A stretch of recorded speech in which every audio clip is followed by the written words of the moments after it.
Hello everyone. ಮುಂದಿನ question, TET notification ಯಾವಾಗ ಬರ್ತದೆ? ಅಥವಾ ಟೆಟ್ಗೆ ವೆಯ್ಟ್ ಮಾಡ್ತಾ ಇರುವಂಥದ್ದು, ಅಥವಾ ನಾವು GPSTR ಇದೇ ಮಂತಲ್ಲಿ ಬರ್ಬೋದಾ ಏನು? ಈ ಥರದ ಸುಮಾರು ಕ್ವೆಶನ್ಸ್ಗಳಿಗೆ ಒಂದು ಸ್ವಲ್ಪ ಆನ್ಸರ್ ಮಾಡುವ ಅಂತ ಈ ವಿಡಿಯೋ ಮಾಡ್ತಾ ಇದ್ದೇನೆ. Notification of the TET may be within 2 month. In 2 month ಅಂದರೆ ಗೌರ್ಮೆಂಟ್ ಆಲ್ರೆಡಿ ಡಿಕ್ಲೇರ್ ಮಾಡಿದೆ 13,000 ಟೀಚರ್ಸನ್ನು ಈ ಸಲ ರಿಕ್ರೂಟ್ಮೆಂಟ್ ಮಾಡ್ತೇವೆ. We are going to recruitment the 13,000. ಅದು ಹಾಗಾಗಿ ಟೀಚರ್ಸ್ ಎಲಿಜಿಬಿಲಿಟಿ ಟೆಸ್ಟ್ ಅಂದರೆ ಟೆಟ್ಟನ್ನು ಈ ಸಲ ಕರೀತಾರೆ. ವಿದಿನ್ 2 ಮಂತಲ್ಲಿ ಏನೋ ಇದ್ರೂ ನೋಟಿಫಿಕೇಷನ್ ಆಗ್ಬೋದು. ನಾನು ಒಬ್ಸರ್ವ್ ಮಾಡಿದ ಹಾಗೆ June 30th was the TET exam last year ಅಂದರೆ ಈ ಸಲ ಈಗ ಆಲ್ಮೋಸ್ಟ್ 1 ಇಯರ್ ಆಗ್ತಾ ಬಂತು. ಟೆಟ್ ಎಕ್ಸಾಮಿನ ನೋಟಿಫಿಕೇಷನ್ನೇ ಆಗಿಲ್ಲ, ಟೆಟ್ ಎಕ್ಸಾಮೇ ಕರೆದಿಲ್ಲ. ಹಾಗಾಗಿ ಈಗ ಜೂನ್ ಅಥವಾ ಜುಲೈಯಲ್ಲಿ 100% ಏನು TET ಅಥವಾ ಕರ್ನಾಟಕ ಟೀಚರ್ಸ್ ಎಲಿಜಿಬಿಲಿಟಿ ಟೆಸ್ಟನ್ನು ಕರೀತಾರೆ. ಎಕ್ಸಾಮ್ ಮೇ ಬಿ ಮತ್ತೆ 1-2 ತಿಂಗಳು ಬಿಟ್ಟೇ ಇದ್ದಿರ್ತದೆ, 1 ತಿಂಗಳಂತೂ ಕಳೀತದೆ ನೋಟಿಫಿಕೇಷನ್ ಆಗಿ. ಹಾಗಾಗಿ ಡೆಫಿನೆಟ್ಲಾಗಿ ನೆಕ್ಸ್ಟ್ ಮಂತಲ್ಲೇ ನಿಮಗೆ ನೋಟಿಫಿಕೇಷನ್, ಅಂದರೆ ಜುಲೈಯಲ್ಲಿ ನಿಮಗೆ ನೋಟಿಫಿಕೇಷನ್ ಆದರೂ ಎಕ್ಸಾಮ್ ಇರುವಂಥದ್ದು ಅದರ ನೆಕ್ಸ್ಟ್ ಆಗಸ್ಟ್ ಅಥವಾ ಸೆಪ್ಟೆಂಬರ್. ಯಾಕಂದರೆ ಅಪ್ಲಿಕೇಶನ್ ಹಾಕಲಿಕ್ಕೆ 1 ಮಂತ್ ಬಿಟ್ಟಿರ್ತಾರೆ. ಅಪ್ಲಿಕೇಶನ್ ಹಾಕಿ ಗೌರ್ಮೆಂಟ್ಗೆ ಪೇ ಮಾಡಿ ಆದ ನಂತರ ಎಕ್ಸಾಮ್ ಇರೋದ್ರಿಂದ ಡೆಫಿನೆಟಾಗಿ ನಿಮ್ಮ exam may be August or September. ಆದರೆ ಗೆಸ್ಟ್ ಟೀಚರ್ಸಿನ ಪ್ರೋಸೆಸ್ಗಳು ಈಗ ಆಲ್ರೆಡಿ ಸ್ಟಾರ್ಟ್ ಆಗಿದೆ. ನಿಮ್ಗೆ ಗೊತ್ತೇ ಇದೆ, ಜೂನಲ್ಲಿ ಕ್ಲಾಸ್ ಸ್ಟಾರ್ಟ್ ಆಗಿದೆ. ಹಾಗಾಗಿ ನಾವು ಟೆಟ್ಟಿಗೆ ಒಂದು ಗೆಸ್ಟ್ ಟೀಚರ್ನ ಅಪ್ಲೈ ಮಾಡಿ ಗೆಸ್ಟ್ ಟೀಚರ್ ಆಗಿ ನಾವು ಆಲ್ರೆಡಿ ಹೋದರೆ TET is one of the easiest to be clear. ಯಾಕೆ ಅಂದರೆ ನಿಮ್ಗೆ ಗೊತ್ತಿದೆ, ಹೈಸ್ಕೂಲ್ ಸಿಲೆಬಸ್ ಆಲ್ಮೋಸ್ಟ್ ಟೆಟ್ಟಲ್ಲಿ ಕವರ್ ಆಗಿರ್ತದೆ. ಹೈಸ್ಕೂಲ್ ಸಿಲೆಬಸ್ ಕವರ್ ಆಗಿರ್ತದೆ, ಬಟ್ ಹೈಸ್ಕೂಲ್ನ ಅಪ್ಲಿಕೇಶನ್ ಲೆವೆಲ್ ಕ್ವೆಶನ್ಸ್ ಅಂದರೆ PU ವರೆಗೆ ನಾವು ಓದಲೇಬೇಕಾಗಿರ್ತದೆ. ಇನ್ನೂ ಒಂದು, ಟೆಟ್ಟಿಗೆ ಓದ್ತಾ ಮನೆಯಲ್ಲಿ ಕೂತ್ಕೊಳ್ಳೋದು ಅಥವಾ ಗೆಸ್ಟ್ ಟೀಚರಾಗಿ ಹೋಗುವಂಥದ್ದು. ಅಫ್ಕೋರ್ಸ್ ಕೆಲವೊಬ್ಬರು ಟೆಟ್ಟಿಗೆ ನಾವು ಕೋಚಿಂಗ್ ಕ್ಲಾಸ್ ತೊಗೊಳ್ತೇವೆ ಅಂಥವ್ರಾದರೆ no need, let them go for coaching classes. What they are work for that, ಅಥವಾ ಏನು ಮಾಡ್ತಿರೋ ಅದು ಮಾಡ್ತಾ ಇರಲಿ, ಅದರ ಬಗ್ಗೆ ಮ್ಯಾಂಡೇಟ್ರಿ ಇಲ್ಲ, ನಮಗೇನು ಅವಶ್ಯಕತೆ ಇಲ್ಲ. ಬಟ್ ಗೆಸ್ಟ್ ಟೀಚರಾಗಿ 12 ಅಥವಾ 12.5 ಆಲ್ರೆಡಿ ಪೇ ಸ್ಕೇಲ್ ಇರೋದ್ರಿಂದ ನಿಮಗೆ ಒಂದು ಬೆಳಗ್ಗೆಯಿಂದ ಸಂಜೆವರೆಗೆ ಮಕ್ಕಳ ಸೈಕಾಲಜಿ ಅರ್ಥ ಮಾಡ್ಕೊಳ್ಳಿಕ್ಕೆ ಒಂದು ಪ್ಲಸ್ ಪಾಯಿಂಟ್ ಆಗಿರ್ತದೆ. ನೀವು ಟೀಚ್ ಮಾಡಿದ ಸಬ್ಜೆಕ್ಟ್ ಮೇಲೆ ಒಂದು ಸ್ವಲ್ಪ ಗ್ರಿಪ್ ಇರ್ತದೆ, ಇನ್ನೊಂದು ಎಕ್ಸ್ಪೀರಿಯನ್ಸ್ ಇರ್ತದೆ. ಹಾಗಾಗಿ ಗೆಸ್ಟ್ ಟೀಚರ್ ಅಪ್ಲೈ ಮಾಡೋದು ಬೆಸ್ಟ್ ಅಂತ ನನ್ನ ಅಭಿಪ್ರಾಯ. After clearing the TET, next you have to go or wait for GPSTR announcement. Of course ನಾವು ಅಂದ್ಕೊಳ್ತೇವೆ, ಟೆಟ್ ಎಕ್ಸಾಮ್ ಕ್ಲಿಯರ್ ಆದರೆ ಮುಗಿಯಿತು. ನೋ, ಇಲ್ಲ. ಟೆಟ್ ಎಕ್ಸಾಮ್ ಕ್ಲಿಯರ್ ಆದವರು ಎಷ್ಟೋ ಜನ ಇದ್ದಾರೆ ಕರ್ನಾಟಕದಲ್ಲಿ, ಅದು ಒಂದೊಂದು ಸಲ ಅಲ್ಲ, 2-3 ಸಲ ಟೆಟ್ ಎಕ್ಸಾಮ್ ಕ್ಲಿಯರ್ ಆದವರೇ ಇದ್ದಾರೆ. ನಂದು ಕೂಡ ಟೆಟ್ ಎಕ್ಸಾಮ್ 2 ಸಲ ಕ್ಲಿಯರ್ ಆಗಿದೆ. ಆದರೆ ಟೆಟ್ ಎಕ್ಸಾಮ್ ಆದ ನಂತರ ಇನ್ನೂ ಒಂದು, ನಾನು ಹೇಳಿದೆ 13,000 ರಿಕ್ವೈರ್ಮೆಂಟ್, ಅದಕ್ಕೆ ಅವರು ಡಿಸ್ಟಿಕ್ ವೈಸ್ GPSTR ಎಕ್ಸಾಮನ್ನು ಕಾಲ್ ಮಾಡ್ತಾರೆ ಅಥವಾ ಅನೌನ್ಸ್ ಮಾಡ್ತಾರೆ.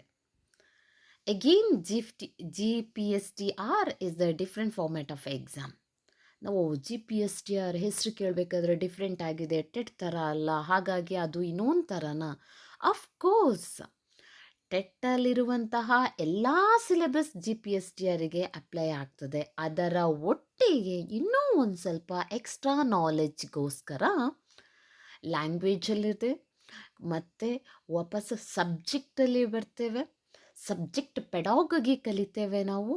ಅಷ್ಟು ಮಾತ್ರ ಅಲ್ಲದೆ ನೆಕ್ಸ್ಟ್ ಏನು ಹೇಳ್ತೇವೆ, quiz general knowledge is most important. General ನಾಲೆಡ್ಜಲ್ಲಿ ತುಂಬ ಥರದ ಕ್ವೆಶನ್ಸ್ ಕೇಳ್ತಾರೆ. ರೈಟಿಂಗ್ ಕ್ವೆಶನ್ಸ್ ಇರ್ತದೆ ಇಲ್ಲಿ, ಬರೀ ಟಿಕ್ಕಿಂಗ್ ಮಾತ್ರ ಅಲ್ಲ. GPSTR the for the post of graduate primary teachers ಅಂದರೆ GPSTR ಅಂದರೆ ಗ್ರ್ಯಾಜುಯೇಟ್ ಪ್ರೈಮರಿ ಟೀಚರ್ಸ್. ಅವ್ರು ಯಾವ ಕ್ಲಾಸಿಗೆ ಎಲ್ಲಿಗೆ ಟೀಚ್ ಮಾಡ್ತಾರೆ, ಯಾವ ಮಕ್ಳಿಗೆ ಟೀಚ್ ಮಾಡ್ತಾರೆ ಅಂದರೆ 6th ಸ್ಟ್ಯಾಂಡರ್ಡಿಂದ 8th ಸ್ಟ್ಯಾಂಡರ್ಡ್ವರೆಗೆ. ಅಫ್ಕೋರ್ಸ್ ಅದರಲ್ಲೂ ಕೂಡ ನಿಮಗೆ ಗೊತ್ತಿದೆ, ಸೈನ್ಸ್ ಅವರಿಗೆ ಬೇರೆ, ವಾಪಸ್ ಲ್ಯಾಂಗ್ವೇಜ್ ಅವರಿಗೆ ಬೇರೆ ಇರ್ತದೆ. ಅಷ್ಟು ಮಾತ್ರ ಅಲ್ಲ, ವಾಪಸ್ ಸೋಷಿಯಲ್ ಅವರಿಗೆ ಬೇರೆ ಇರ್ತದೆ. ಕ್ಯಾಟಗರಿ ಮಾಡಿ ಒಂದು ಡಿಸ್ಟಿಕ್ಕಿಗೆ ಇಷ್ಟು ಪೋಸ್ಟ್ ಅಂತ ಅನೌನ್ಸ್ ಮಾಡಿರ್ತಾರೆ. ಹಾಗಾಗಿ ಆ ಅನೌನ್ಸ್ ಮೇಲೆ GPSTR ಟೆಟ್ ಕ್ಲಿಯರ್ ಆದವರು GPSTR ಎಕ್ಸಾಮ್ ಬರೀಲಿಕ್ಕೆ ಎಲಿಜಿಬಿಲಿಟಿ ಇರ್ತದೆ. ಅದರಲ್ಲಿ ರ್ಯಾಂಕ್ ಬಂದವರಿಗಷ್ಟೇ ಗೌರ್ಮೆಂಟ್ ಜಾಬ್ ಆಗ್ತದೆ. ನೆಕ್ಸ್ಟ್ ಇನ್ನೂ ಒಂದು HSTR. ಅಫ್ಕೋರ್ಸ್ GPSTR ಆದ ನಂತರ HSTR ಬರುವಂಥದ್ದು. ಯಾರಿಗೆ? GPSTR the teachers who are eligibility to teach the 6th standard to 8th standard. But HSTR is the teachers who are eligibility to teach the 9th and 10th. High school ಮಕ್ಕಳಿಗೆ ಪಾಠ ಮಾಡಲಿಕ್ಕೆ eligibility ಇರುವಂಥವರು HSTR. But almost ಇವರ qualification ಏನಿರಬೇಕು ಅಂದರೆ master degree. ಈಗ ನೀವು science ಆದರೆ ಮಾಸ್ಟರ್ಸ್ ಇನ್ ಫಿಸಿಕ್ಸ್ ಇರ್ಬೋದು, ಫಿಸಿಕ್ಸ್ ಪ್ಲಸ್ BEd ಇರಬೇಕು, master in chemistry plus BEd ಇರಬೇಕು. ಅಂದರೆ ಎನಿ ಮಾಸ್ಟರ್ಸ್, ಬಟ್ ಅಲ್ಲಿ ನಿಮಗೆ BEd ಇಸ್ ಕಂಪಲ್ಸರಿ. ಕೆಲವೊಂದು ಸಲ ಹೇಳ್ತಾರೆ ಕಂಪಲ್ಸರಿ ಅಥವಾ ಟೆಟ್ ಬೇಕು ಅಂತ, ಬಟ್ ಹೇಳಿಲ್ಲ. ಬಟ್ ಆಲ್ಮೋಸ್ಟ್ BEdನ್ನು ಕಂಪಲ್ಸರಿ ಮಾಡಿರ್ತಾರೆ. ಕೆಲವೊಂದು ಸಲ ಬರೀ ಮಾಸ್ಟರ್ ಸಾಕು ಅಂತ ಹೇಳುವ ಚಾನ್ಸಸ್ಸು ಇದೆ. ಬಟ್ ನಿಮಗೆ ಗೊತ್ತಿದೆ 9th ಮತ್ತು 10th ಹೈಸ್ಕೂಲ್ ಗ್ರೇಡ್ ಆಗಿರೋದ್ರಿಂದ ಅಲ್ಲಿ BEd ಕೇಳುವ ಚಾನ್ಸಸ್ ಜಾಸ್ತಿ ಇದೆ. ಸೊ ಮಾಸ್ಟರ್ಸ್ ಪ್ಲಸ್ BEd ಜಾಸ್ತಿ. ಬಟ್ ಅಲ್ಲಿ ಬೇರೆ ಯಾವುದೇ ನಿಮಗೆ ಟೆಟ್ ಅಥವಾ ಈ ಎಕ್ಸಾಮ್ ಬೇಕಾಗಿ ಅವಶ್ಯಕತೆ ಇಲ್ಲ. ಇನ್ನೂ ಒಂದು ಇನ್ಫಾರ್ಮೇಷನ್ ಪ್ರಕಾರ ಆಲ್ಮೋಸ್ಟ್ ಸುಮಾರು ವರ್ಷಗಳ ಹಿಂದೆಯಷ್ಟೇ ಹೈಸ್ಕೂಲ್ ಟೀಚರ್ಸ್ಗಳನ್ನು ಅಪಾಯಿಂಟ್ ಮಾಡಿರೋದು. ರೀಸೆಂಟಾಗಿ ಎಲ್ಲೂ ಅಪಾಯಿಂಟೆಡ್ ಆಗಿಲ್ಲ. ಬಟ್ ನಿಮಗೆ ಗೊತ್ತಿದೆ ಪ್ರೈಮರಿ ಟೀಚರ್ಸ್ಗಳು ಅವರ ಪ್ರಮೋಷನ್ ಬೇಸ್ಡ್ ನೆಕ್ಸ್ಟ್ ಹೋಗುವಂಥದ್ದು ಹೈಸ್ಕೂಲಿಗೆ. ಹಾಗಾಗಿ ಹೈಸ್ಕೂಲಲ್ಲಿ ವೇಕೆನ್ಸಿ ಇರುವಂತಹದ್ದು ತುಂಬ ಕಡಿಮೆ.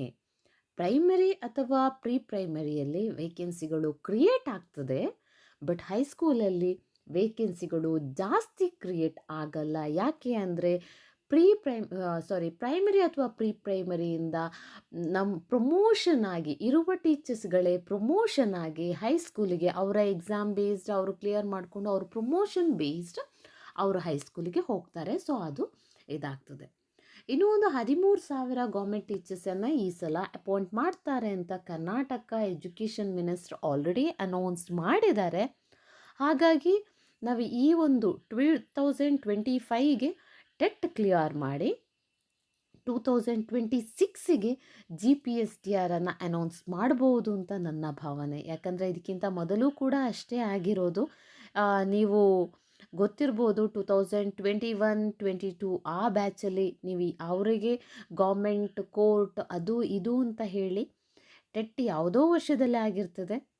ನೆಕ್ಸ್ಟ್ 1 year ಬಿಟ್ಟ ನಂತರ GPSTR ಆಲ್ಮೋಸ್ಟ್ ಮೇ ಮಂತಲ್ಲಿ ಆಯಿತು 2022 ಅಲ್ಲಿ. ನೆಕ್ಸ್ಟ್ ಅದಾಗಿ ಮತ್ತೆ ಜಾಬ್ ವೆರಿಫಿಕೇಷನ್ ಆಗಬೇಕಾದ್ರೆ ಮತ್ತೆ 1 year ಆಗಿರ್ತದೆ. ಹಾಗಾಗಿ ನನ್ನ ಪರ್ಸ್ನಲ್ ಒಪಿನಿಯನ್ ಅಥವಾ ನನ್ನ ಈ ಎಕ್ಸಾಮ್ ಬರೆದು ಇದರಲ್ಲೂ ಕೂಡ GPSTR ಕ್ಲಿಯರ್ ಆಗಿ 1:2 ಅಲ್ಲಿ ಲಿಸ್ಟ್ ಅನೌನ್ಸ್ ಆಗಿ ಮಾರ್ಕ್ ವೆರಿಫಿಕೇಷನ್ ಎಲ್ಲ ಆಗಿರೋದ್ರಿಂದ ಈ ಪ್ರಾಸೆಸ್ ಗೊತ್ತಿರೋದ್ರಿಂದ ನನ್ನ ಪರ್ಸ್ನಲ್ ಒಪಿನಿಯನ್ ಏನಂದರೆ, ನೀವು ಟೆಟ್ಟಿಗೆ ಓದಲಿಕ್ಕೆ ಮನೇಲಿ ಕೂತ್ಕೊಳ್ಳಿ, ಅದು ಬೆಸ್ಟ್. ಸುಮ್ಮನೆ ಕೋಚಿಂಗ್ ಕ್ಲಾಸ್ ಅಲ್ಲಿ ಇಲ್ಲಿ ಹೋಗಿ ಟೈಮ್ ವೇಸ್ಟ್ ಮಾಡೋದ್ರಿಂದ ಗೆಸ್ಟ್ ಟೀಚರಾಗಿ ಅಪ್ಲೈ ಮಾಡಿ. ಗೆಸ್ಟ್ ಟೀಚರಲ್ಲಿ 12,000 ದುಡ್ಡು ಸಿಕ್ತು, ಒಟ್ಟಿಗೆ ನಾಲೆಜು ಸಿಕ್ತು. ಮಕ್ಕಳ ಮನೋವಿಜ್ಞಾನವನ್ನು ಅರ್ಥ ಮಾಡಿಕೊಳ್ಳುವಲ್ಲಿ you are going to be perfect. ಯಾಕೆ ಅಂದರೆ ಪೆಡಾಗಗಿ, ಸೈಕಲಾಜಿಕಲ್ ಪೆಡಾಗಗಿ ಇರ್ಬೋದು, ಲ್ಯಾಂಗ್ವೇಜ್ ಪೆಡಾಗಗಿ ಇರ್ಬೋದು, ಅಲ್ಲಿ ಕೇಳುವಂಥದ್ದು ಮಗುವಿನ ಮನೋವಿಜ್ಞಾನದ ಬಗ್ಗೆ ಪ್ರಾಕ್ಟಿಕಲ್ ಕ್ವೆಶನ್ಸ್ ಇರ್ತದೆ. ನಾವೆಷ್ಟೇ ಥಿಯರಿ ಓದಿದ್ರೂ ಪ್ರಾಕ್ಟಿಕಲ್ ಕ್ವೆಶನ್ಸ್ ಸ್ವಲ್ಪ ಕಷ್ಟ ಆಗಿರೋದ್ರಿಂದ ಅದು ಒಂದು ಮೋಸ್ಟ್ ಇಂಪಾರ್ಟೆಂಟ್ ಆಗಿರ್ತದೆ. ಹಾಗಾಗಿ ಬೆಟರ್ ನಾವು ಪ್ರೋಸೆಸ್ಸನ್ನು ಸ್ಟಾರ್ಟ್ ಮಾಡಿ ಇದು ಮಾಡೋದು better. So better to start ನಾವು ಆನ್ವರ್ಡ್ಸ್ ಟು ರೀಡ್. ಯಾವುದೇ ನಾಳೆಗೆ ವೆಯ್ಟ್ ಮಾಡೋದು ಅಗತ್ಯ ಇಲ್ಲ, ಇವತ್ತಿನ ಕೆಲಸವನ್ನು ಈಗಲೇ ಮಾಡಿ ಅಂತ ಹಿರಿಯರು ಹೇಳಿರೋದ್ರಿಂದ ಟೆಟ್ ಅಂತ ಹೇಳುವಂಥ ಒಂದು ಎಕ್ಸಾಮಿಗೆ ಇವತ್ತಿಂದ ಓದಲಿಕ್ಕೆ ಒಂದು ಸ್ವಲ್ಪ ಆದರೂ ಕಾನ್ಸಂಟ್ರೇಟ್ ಮಾಡಿ ಓದಲಿಕ್ಕೆ ಶುರು ಮಾಡಿದರೆ may be you may get the result or you may get the success within 1 or 2 years. ಯಾಕೆ ಅಂದರೆ ಗೌರ್ಮೆಂಟ್ ಟೀಚರ್ ಆಗಬೇಕು ಅಂತ ಹೇಳುವಂಥದ್ದು ಎಷ್ಟೋ ಜನರ ಮಕ್ಕಳ ಕನಸಾಗಿಲ್ಲದಿದ್ದರೂ ಅವರ ತಂದೆ ತಾಯಿಯ ಕನಸಾಗಿರುತ್ತದೆ. ನನ್ನ ಮಗು ಒಂದು ದೊಡ್ಡ ಟೀಚರ್ ಆಗಬೇಕು, ಶಿಕ್ಷಕ ವೃತ್ತಿ ಅಂತ ಹೇಳುವಂಥದ್ದು ಒಂದು ಸಮಾಜದಲ್ಲಿ ಮರ್ಯಾದೆ ಇರುವಂಥ ವೃತ್ತಿ ಅಂತ ನಮ್ಮ ಹಿರಿಯರು ಅಂದ್ಕೊಂಡಿರ್ತಾರೆ. ಬಟ್ ಇವಾಗ ಅದು ಇದೆಯಾ ಇಲ್ವೋ ಅದು secondary. After all the notification only 1 month may have the gap to read. ಈಗಲೇ ನಾವು ಓದಲಿಕ್ಕೆ ಶುರು ಮಾಡಿಲ್ಲ, ನೋಟಿಫಿಕೇಷನ್ ಆದ ನಂತರ ಓದುವ ಅಷ್ಟೇ ಸಾಕು, ಈಗಲೇ ಯಾಕೆ ಟೆನ್ಷನ್ ಅಂತ ನಾವು ಅಂದ್ಕೊಂಡ್ರೆ ನೋ. ನೋಟಿಫಿಕೇಷನ್ ಟೆಟ್ ಆದ ನಂತರ ನೋಟಿಫಿಕೇಷನ್ ನಮಗೆ ಆವಾಗ ನಮ್ಮ ಬೇಕಾದಂಥ ಡಾಕ್ಯುಮೆಂಟ್ ರೆಡಿ ಮಾಡೋದ್ರಲ್ಲಿ ಬ್ಯುಸಿ ಆಗಿರ್ತೇವೆ. ಯಾಕೆಂದರೆ ಒಂದೊಂದು ಸಲ ಹೇಳ್ತಾರೆ ಗಂಡನ ಕ್ಯಾಸ್ಟ್ ಸರ್ಟಿಫಿಕೇಟ್ ಆಗಲ್ಲ, ಅಪ್ಪಂದೇ ಕ್ಯಾಸ್ಟ್ ಸರ್ಟಿಫಿಕೇಟ್ ಆಗಬೇಕು, ಬಟ್ ಇನ್ಕಮ್ ಸರ್ಟಿಫಿಕೇಟ್ ಅಪ್ಪಂದಾಗಲ್ಲ, ಗಂಡಂದೇ ಆಗಬೇಕು. ಮ್ಯಾರಿಡಿಗೆ ನಾನು ಹೇಳ್ತಾ ಇರುವಂಥದ್ದು. ಅನ್ಮ್ಯಾರಿಡಿಗೆ ದೆರ್ ಇಸ್ ನೋ ಕನ್ಫ್ಯೂಷನ್. ಅಪ್ಪನ ಡಾಕ್ಯುಮೆಂಟ್ ಎಲ್ಲ ಸಬ್ಮಿಟ್ ಮಾಡಿದ್ರಾಯಿತು. ಗ್ರಾಮೀಣ ಸರ್ಟಿಫಿಕೇಟ್ ಇರೋರಿಗೆ ಅವರಿಗಿನ್ನೇನೋ ಹೋಗ್ಲಿಕ್ಕಿರ್ತದೆ, ಇನ್ನೂ ಒಂದು ಕನ್ನಡ ಮೀಡಿಯಮ್ ಇರುವವರಿಗೆ. ಹಾಗಾಗಿ better to start raw and so better to start the reading like a language grammar part. ನಾವು ಸಬ್ಜೆಕ್ಟ್ ಏನಿದ್ರು ನಮ್ಮ ಹತ್ರ ನಾಲೆಡ್ಜ್ ಇರ್ತದೆ. ನಾವು ಒಂದು ಮಾಸ್ಟರ್ಸ್ ಎಲ್ಲ ಮಾಡಿರೋದ್ರಿಂದ ಅಥವಾ ಮಾಸ್ಟರ್ಸ್ ಮಾಡಿಲ್ಲದೇ ಇದ್ದರೂ ನಮ್ಮ ಸಬ್ಜೆಕ್ಟ್ ಬಗ್ಗೆ ನಾವು ಡಿಗ್ರಿವರೆಗೆ ಕಲ್ತಿರೋದ್ರಿಂದ ನಮಗೆ ಆಲ್ಮೋಸ್ಟ್ ಅದ್ರ ಬಗ್ಗೆ ಒಂದು ಎಕ್ಸ್ಟ್ರಾ ನಾಲೆಡ್ಜ್ ಇದ್ದೇ ಇರ್ತದೆ. ಬಟ್ ನಾವು ಸೈನ್ಸ್ ಈ ಬ್ಯಾಕ್ಗ್ರೌಂಡಿಂದ ಬಂದವರಿಗೆ ಈ ಕನ್ನಡ ಗ್ರಾಮರ್ ಅಥವಾ ಇಂಗ್ಲೀಷ್ ಗ್ರಾಮರ್ ಪಾರ್ಟಲ್ಲಿ ಸ್ವಲ್ಪ ಎಡವಿ ಬಿಡ್ತೇವೆ. ನಾವು ಎಷ್ಟೇ ಮ್ಯಾಥ್ಸಲ್ಲಿ 30ಗೆ 25, 27 ತೆಗೆದ್ರೂ ಕೂಡ ಗ್ರಾಮರಲ್ಲಿ if you lack of it then your marks going to be decrease. So better to be that. Subject you can be concentrate later, but grammar is very important for the language. Yes, ನಾವು ಅಂದ್ಕೊಂಡೆ ಓದುವ ಒಂದು ಬರದಲ್ಲಿ ಏನೋ ಒಂದು just mistake ಆಗಿ ಇನ್ನೊಂದು ಥರ ಓದೋದ್ರಿಂದ ಕೂಡ ನಮ್ಮ ಇದು ರಾಂಗ್ ಆಗಿರ್ತದೆ. If you want to accomplish the goal of your life, you have to begin with the spirit. Of course ಎಲ್ರಿಗೂ ಸ್ಪಿರಿಟಲ್ಲೇ ನಾವು ಓದಲಿಕ್ಕೆ ಶುರು ಮಾಡಿರ್ತೇವೆ. ಬಟ್ ಆ ಸ್ಪಿರಿಟ್ ಎಂಡ್ವರೆಗೆ ಇದ್ದಾಗ ಮಾತ್ರ ಫ್ರೂಟ್ಫುಲ್ ಯು ವಿಲ್ ಗೆಟ್. ಅಥವಾ ನಾವೇನು ಹೇಳ್ತೇವೆ ಫ್ರೂಟ್ಫುಲ್ ಫ್ರೂಟ್ ಅಥವಾ ಏನು ಸಕ್ಸಸ್ ಅಂತ ಹೇಳುವಂಥದ್ದನ್ನು ನಾವು ರೀಚ್ ಆಗ್ತೇವೆ. ನಮಗೆಲ್ರಿಗೂ ಗೋಲ್ ಇದ್ದೇ ಇರ್ತದೆ. ಬಿ ಎಡ್ ಆಗಿದೆ ಅಂತಾದರೆ ಎಲ್ಲರ ಗೋಲು ಒಂದೇ ಆಗಿರ್ತದೆ, had to be get the government job. ಒಂದು ಸಲ ನನಗೆ ಗೌರ್ಮೆಂಟ್ ಜಾಬ್ ಆಗಲಿ ಎಷ್ಟೋ ಜನರ ಆಸೆ ಆಗಿರ್ತದೆ.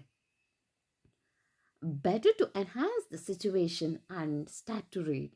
ಏನೋ ಅದು ಇದು ಪಕ್ಕದವರು ಅವರ ಯೂಟ್ಯೂಬಲ್ಲಿ ಸಾಕಷ್ಟು ಬಂದಿರ್ತದೆ. ಅದನ್ನೆಲ್ಲ ಬಿಟ್ಟು ನಮ್ಮ ಸಿಚುವೇಶನನ್ನು ನಾವು ಕ್ರಿಯೇಟ್ ಮಾಡ್ಕೊಳ್ಬೇಕು. ಅಫ್ಕೋರ್ಸ್ ಇವತ್ತು ತುಂಬ ಇದೆ. ನೀವು ಪರ್ ಡೇ 1 or 2 ಕ್ವೆಶನ್ ಪೇಪರ್ಸನ್ನು ಪೇಜಸನ್ನು ರಿಕವರಿ ಮಾಡಿ ಜಸ್ಟ್ ಗ್ರಾಮರ್ ವೈಸ್ ಹೋಗಿ. So then it will helpful to get the good score. ಹಾಗಾಗಿ ನನ್ನ ಯೋಚನೆ ಮಾಡ್ತಾ ಇದ್ದೇನೆ ಏನು important grammar part either in Kannada or English. I going to be start the video from next onwards. ಈಗ ನನ್ನ ಹೆಸರು ಶ್ರುತಿ ಪೇರಾಲ್ ಅಂತ. I cleared my masters in chemistry, even a BEd. TET ಎರಡೂ ಆಗಿದೆ, ಪ್ರೈಮರಿ ಆಗಿದೆ, ಹೈಸ್ಕೂಲ್ದು ಟೆಟ್ ಆಗಿದೆ, GPST ಆಗಿದೆ. ನಾವು ಅಂದ್ಕೊಳ್ತೇವೆ GPST ಆದ ನಂತರ ಗೌರ್ಮೆಂಟ್ ಜಾಬ್ ಆಗೇ ಬಿಡ್ತು, ಕೈಯಲ್ಲಿ ಇನ್ನೇನು ಹಿಡ್ಕೊಂಡ್ವಿ, ನಾವು ಆಕಾಶದಲ್ಲಿ ಹಾರಾಡ್ತಿದ್ದೇವೆ ಅಂತ ಅಂದ್ಕೊಳ್ತೇವೆ. ನೋ, GPST ಆದ ನಂತರ ರ್ಯಾಂಕಿಂಗ್ ಬೇಸ್ ಇರ್ತದೆ. ಆ ರ್ಯಾಂಕಿಂಗ್ ಬೇಸಲ್ಲಿ ಜಸ್ಟ್ ಮಿಸ್ ಆಗಿ ಗೌರ್ಮೆಂಟ್ ಜಾಬ್ ಹೋಗಿರೋದು. ಸೊ ತುಂಬ ಸ್ಯಾಡ್ ಫೀಲಿಂಗ್, ತುಂಬ ಬೇಜಾರಿದೆ. ಹಾಗಾಗಿ let we go for hopeful for the further. Thank you for watching. Thanks a lot. Please subscribe my YouTube channel Shruti Peral for the TET and further high school related notes of the 6th to 8th standard, 10th standard science notes. Thank you.